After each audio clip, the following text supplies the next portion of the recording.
ఓటుకు వేయకపోవడమే పాపం అన్నట్టుగా ఈరోజు రావణ కాష్టం సృష్టిస్తూ ఉన్నారు, విధ్వంసం చేస్తూ ఉన్నారు,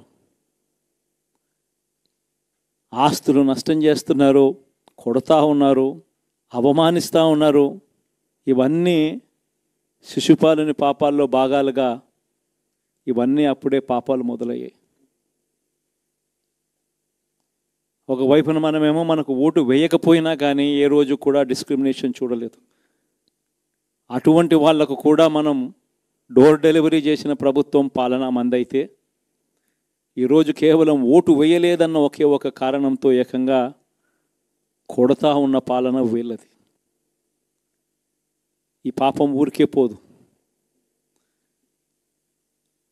రెండవ పాపం చంద్రబాబుది కూడా అప్పుడే పండింది. బహుశా కేంద్రం ఈ రకమైన కేంద్రంలో ఈ రకమైన పరిస్థితులు బహుశా ఎప్పుడు ఉండిండవేమో. ఈ రకంగా కేంద్రంలో 240 ఎంపీలు మాత్రమే వచ్చిన పరిస్థితులు, రాష్ట్రంలో ఏకంగా వీళ్ళకు కూడా ఈ మాదిరిగా మంచి నెంబర్లు వచ్చిన పరిస్థితులు, ఎన్డీఏలో మళ్ళీ చక్రం తిప్పుతా ఉన్న పరిస్థితులు. ఇలాంటి పరిస్థితుల్లో కూడా ప్రత్యేక హోదాను అడక్కపోవడం చంద్రబాబు చేసిన మరో పాపానికి కూడా మరో నాంది. ఇలాంటి పరిస్థితుల్లో కూడా ప్రత్యేక హోదా మనం అడిగి తెచ్చుకోలేకపోతే రాష్ట్రంలో ఏ ఒక్క యువకుడు కూడా క్షమించడు చంద్రబాబు నాయుడు. మనం కొంచెం ఈ పాపాలు పండేదాకా మనం గట్టిగా దీన్ని నిలబడగలిగితే, ముందుకు తీసుకొని పోగలిగితే ఈ పోరాటాన్ని ఆటోమేటిక్గా శిశుపాలుని 100 పాపాలు ఫాస్ట్గా ఎరోడ్ అయిపోతాయి. అంటే ప్రతి ఒక్కరూ ఈ విషయాలన్నీ గుర్తుపెట్టుకోమని కొడతాం. ఇవన్నీ బహుశా నేను చెప్పేటివన్నీ కూడా మీ అందరికీ కూడా తెలియనేటివి కాదు. కేవలం నేను మీ అందరికీ గుర్తు మాత్రమే చేస్తా ఉన్నా.